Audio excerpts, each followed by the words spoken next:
বিপিএলে চট্টগ্রাম পর্বের শেষ দিনে রংপুর রাইডার্সকে ২৪ রানে হারালো দুর্বার রাজশাহী। জোহর আহমেদ চৌধুরী স্টেডিয়ামে বৃহস্পতিবার ১৭১ রানের লক্ষ্যে ১৪৬ রানে গুছিয়ে যায় রংপুর রাইডার্স। চলতি আসরে টানা ৮ ম্যাচে সব মিলিয়ে ১১ ম্যাচ জয়ের পর অবশেষে পরাজয়ের তেতো স্বাদ পেল রংপুর রাইডার্স।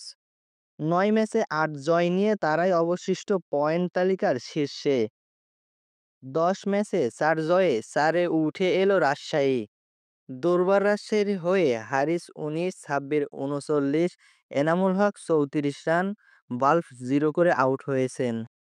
ইয়াসির ৬০ রান করেছেন, আকবর ২, মেহেরব ৪, সানজামুল ২, তাসকিন ৪, শফিউল ২, মোহর ৩।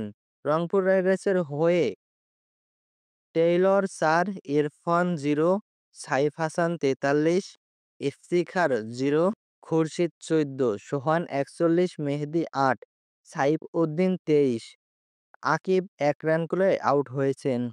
রকিবুল ২ রান করে আউট হয়েছেন।